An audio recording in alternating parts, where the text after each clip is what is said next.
Good morning, kids. Welcome to Fun and Learn Home Learning. I hope you all are safe and fine. बच्चों, अभी आपकी unit 3 revision worksheet मैं आज आपको सिखाने वाली हूँ. आई होप आप घर पे एग्ज़ाम की सारी प्रैक्टिस कर रहे होंगे. तो बच्चों शुरू करते हैं यूनिट 3 रिवीजन वर्कशीट. तो किड्स, यहाँ पे इस क्वेश्चन फर्स्ट है टिक द करेक्ट ऑप्शन. तो यहाँ पे आपको जो ऑप्शन दिए गए हैं तो उसमें वो आपको टिक करना है, जो सही आंसर है उस पर टिक करना है. तो उसमें फर्स्ट नंबर कौन सा है कि Telugu is language of which state. तो यहाँ पे 3 ऑप्शन आपको दिए गए हैं, तो उसमें आंसर क्या आएगा? आंध्र प्रदेश, राइट. सेकेंड है हु एक्सपेक्टेड द चैलेंज. तो जो किसने जो चैलेंज वो एक्सेप्ट की थी, बीरबल ने, अकबर ने कि तानसेन ने. तो सही आंसर होगा बीरबल. थर्ड है in time of difficulty a person speak. जब कोई भी आदमी मुश्किल में हो तो वो क्या बोलता है? अपनी मदर टंग बोलता है. तो आंसर क्या आएगा? बी, राइट बच्चों. तो आपको बी के ऊपर टिक करना है और यहाँ पे जो ब्लैंक्स है वो ब्लैंक्स में ऐसे यहाँ पे लिखना है, राइट. फोर्थ नंबर है हु वॉज हैवेथा. हैवेथा कौन था? तो ये 3 ऑप्शन में से क्या आएगा? A red Indian boy. What did Hiawatha learn about the birds. तो हैवेथा जो है वो बर्ड्स के बारे में क्या सीख रहा था? तो वो बर्ड्स की लैंग्वेज सीख रहा था. तो सही ऑप्शन क्या आएगा? A. Rhyming word of tree. Tree का राइमिंग वर्ड क्या होगा? Free, right. Tree free. Where did the rabbit live. Rabbit कहाँ पे रहता है? तो रैबिट लिव्स इन होल्स. तो सही ऑप्शन आएगा c. What was the learn pandit's mother language. यहाँ पे जो स्कॉलर मदर टंग का जो लेसन है उसमें जो पंडित था वो उसकी मदर टंग मतलब उसकी मातृभाषा. मदर टंग का मतलब है मातृभाषा. तो वो कौन सी थी उसकी मातृभाषा? तो सही आंसर होगा c, Telugu. How did he challenge everybody. तो सबने कौन सी चैलेंज, सबको कौन सी चैलेंज थी कि उसकी मदर टंग को जानने की, उसके नेम को जानने की, कि उसकी कंट्री के बारे में बताने की. तो सही आंसर होगा ए. तो अकबर ने सबको वो पंडित ने क्या कहा था, क्या चैलेंज किया था कि किसको पता है अपनी मदर टंग के बारे में, राइट. वो चैलेंज दिया था. Who comes the Akbar's court. Akbar's के दरबार में, यहाँ पे कोर्ट का मतलब है दरबार. तो उसके दरबार में कौन आया था? टीचर, लर्न पंडित के अनदर किंग. तो सही आंसर होगा learn Pandit. Choose the correct spelling. Quietly, Telugu and whisper. तो इन तीनों में से कौन सा सही स्पेलिंग है? तो ये रहा विस्पर, राइट बच्चों. तो आपको ये यहाँ पे जो वर्कशीट है वो आपको यहाँ पे वो ऐसे वो प्रिपेयर करनी है. और यहाँ पे क्वाइटली भी सही आंसर है, राइट बच्चों. फिर आगे देखते हैं कि हैवेथा लिव्ड इन. हैवेथा किस में रहता था? तो मड हाउस, पक्का हाउस की विगवाम. तो सही आंसर है सी, विगवाम. ओके, अब आगे देखते हैं शॉर्ट क्वेश्चन कि in whose court was Birbal a courtier. Birbal वो किसके दरबार में दरबारी था? तो वो in Akbar's court was Birbal courtier, कि बीरबल है वो अकबर के दरबार में दरबारी था. Who took up the challenge. Birbal took up the challenge because everyone fail to give answer in the court. कि बीरबल ने वो चैलेंज एक्सेप्ट किया था क्योंकि वो सारे जो कोर्ट में, दरबार में जितने वो दरबारी थे वो सब फेल हो गए थे ये चैलेंज को एक्सेप्ट करने में. How do people react in times of difficulty. जब लोग मुश्किल में होते हैं तो वो लोग कैसे रिएक्ट करते हैं? तो in times of difficulty people speaks only in his mother tongue. तब जब डिफ़िकल्टी होती है तो वो लोग अपनी मदर टंग में बोलते हैं. मदर टंग मतलब मातृभाषा में. फोर्थ नंबर देखते हैं why do flowers need water. कि फ्लावर्स को पानी की ज़रूरत क्यों पड़ती है? तो flowers need water for that thirsty feet. Thirsty feet का मतलब क्या होता है? जो प्यासे, जो उसकी जो एकदम ज़मीन के अंदर वो जो उसके रूट होते हैं वो बहुत ही थर्स्टी होते हैं, इसलिए उसको पानी की ज़रूरत पड़ती है। What is the best time to water the plant, कि जब हम प्लांट्स को पानी पिलाते हैं तो उसका बेस्ट टाइम कौन सा है, तो early morning and evening. How did the tree help the boy to earn money, जो ट्री था, गिविंग ट्री का ये इस क्वेश्चन है बच्चों, तो जो ट्री था तो वो बॉय को हेल्प कैसे करता था उस पैसे कमाने में। तो the tree suggested the boy to pluck his apples and sell them in the market and earn money, right.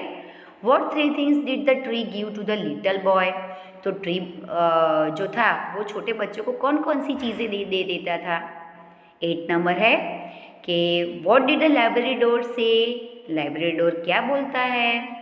What did the poet in the poem book see on opening the library door, तो जो poet था books का, उसका वो library door के बारे में क्या कह रहा है। लाइब्रेरी में जो बुक थी वो कैसी थी, राइट बच्चों। तो ये आपके ये शॉर्ट आंसर है। अब ये है लॉन्ग आंसर बच्चों कि why did the child in the poem books like looking at the picture, तो ये आपको ये लॉन्ग आंसर है कि because the picture told stories, right. तो ये आपको लॉन्ग आंसर है, वो आपको करने हैं बच्चों, है ना। ओके, तो यहाँ पे ये है कि where was the boy going, how did the tree help him, कि जो बॉय था वो कहाँ पे गया था, कि जो बॉय है वो कहाँ पे गया था, बिजनेस ट्रिप में गया था। और the tree told the boy to cut down his trunk and made a boat then he can sail away, कि वो उससे क्या बनाता था, वो ट्री के जो ट्रंक थे उसमें वो कट करके बोट बनाता था, और वो बोट वो ऐसे वो तैर कर वो बिजनेस ट्रिप में गया था बोट में बैठकर। 4th नंबर है who visited the court of Akbar, कि अकबर के दरबार में कौन आया था और उसकी स्पेशल एबिलिटी क्या थी। तो अ learn Pandit visited the court of Akbar, his special ability was that he had a mystery over many different languages. He challenged the courtier to name his mother tongue. Do you think Birbal was clever man? So yes, Birbal was clever man because when everyone failed, the challenge was taken up by Birbal. How did the boy have fun in the play The Giving Tree?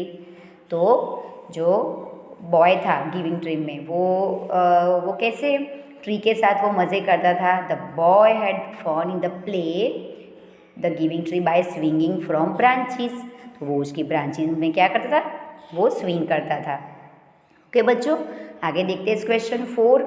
तो ये है boy, ये जो boy है तो वो boy यहाँ पे क्या लिखा है कि मैच सब्जेक्ट और प्रेडिकेट है, ये आपको मैच करना है कि द बॉय, तो बॉय क्या करता था, was happy to give it shade. यहाँ पे आपको एग्जाम पेपर में आड़े अवले दिए जाएंगे, तो आपको यहाँ पे वो फर्स्ट नंबर का जो सही क्वेश्चन है वो आपको ऐसे लिखना है। मैंने यहाँ पे सही बच्चों आंसर लिखे हैं कि द ट्री, तो ट्री में क्या आएगा, cut the trunk of the tree and sailed away in a boat. The young man, तो wanted a quiet place to sit and rest, तो द ओल्ड मैन क्या कर रहा था, तो यहाँ पे आंसर यहाँ पे सही लिखे है बच्चों, है ना। ऐसे आपको ये मैच करना है या उसके सही आंसर है वो ABC की तरह से लिखना है। अभी ये पैसेज है, ये पैसेज को आपको रीड करना है, टेलीविज़न के बारे में ये पैसेज है।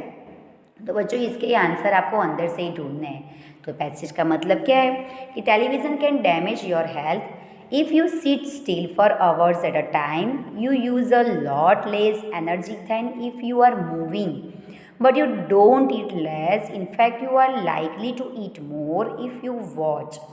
तो टेलीविज़न हमारे टीवी, ये टीवी के बारे में यहाँ पे है कि वो हमारी हेल्थ को डैमेज करता है, और हम लोग उसके सामने अगर बहुत देर तक बैठते हैं तो वो हमारी एनर्जी को भी लॉस करता है, उससे हमारी एनर्जी लूज़ हो जाती है, राइट। लेकिन इनफैक्ट जब आप खाना खाते हो, कोई भी अच्छी चीज़ खाते हो, तो आपको टीवी देखना पसंद होता है। जब आप कोई स्नैक्स खाते हो तो भी आपके सामने टीवी आप पसंद होता है आपको।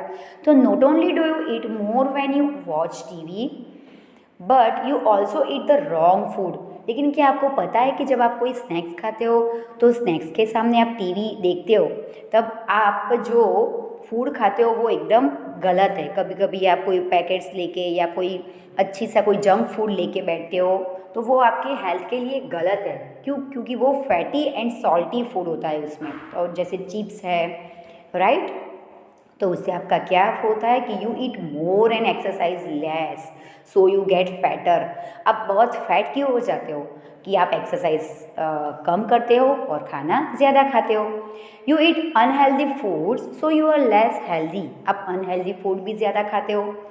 You exercise less, this is bad for your heart and other muscles.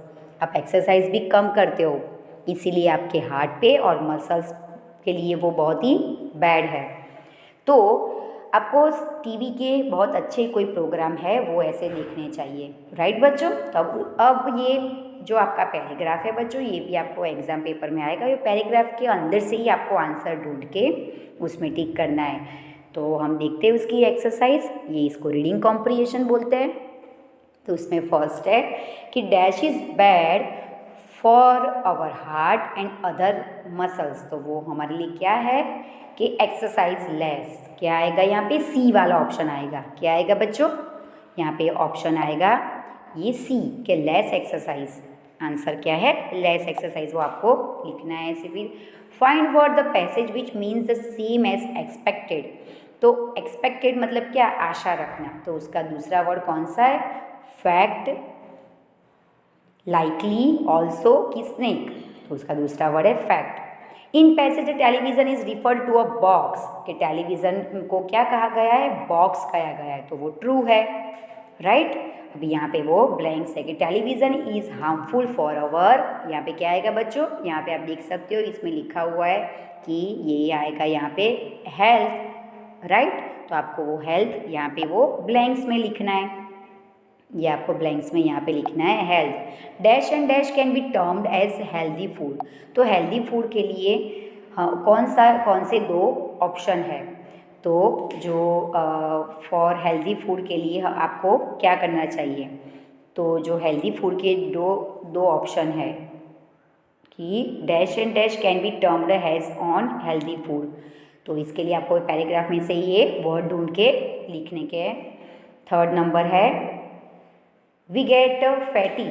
तो वो उस क्या, अब हम फैट क्यों हो जाते हैं?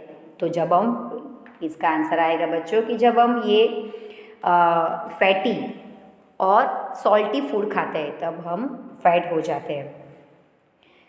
फिर आगे देखते हैं what happen when get while watching TV. जब हम टीवी देखते हैं तब क्या होता है, राइट। तो आपको ये आंसर यहाँ पे लिखना है पैसेज में से ढूंढ के, राइट बच्चों। अब ये कंजक्शन, तो कंजक्शन आपको लिखना है कि रामा एंड कृष्णा, ये कंजक्शन है। तो एंड, फिर बट, फिर और, फिर दैट, बिकॉज, बट, और एंड, और एंड। तो ये सब कंजक्शन है। तो आपको कंजक्शन का चैप्टर मैंने ग्रामर में सिखाया हुआ है। तो वैसे आपको कंजक्शन यहाँ पे वो ब्लैंक्स में लिखने के हैं पेपर में। अब ये है आर्टिकल्स। तो ए एंड डी आर्टिकल्स आपको पता है कि जो वोवेल होते हैं, वोवेल के आगे क्या आता है बच्चों? एन आता है। और जो वोवेल नहीं होता है उसमें अकेला ए आता है। और जो पूरे वर्ड में एक हो, जैसे द गंगा, यहाँ पे the Ganges flows through the Himalaya, कि गंगा का थ्रू हिमालय के से निकलता है। तो यहाँ पे ए एंड डी आपको लगाना है बच्चों, राइट। तो यहाँ पे आपका ये सॉल्यूशन ख़त्म होता है। फिर आपको ये सॉल्यूशन की प्रैक्टिस करनी है और आपको लिखना है बच्चों exam paper neat and clean writing में। So take care and best of luck, bye bye.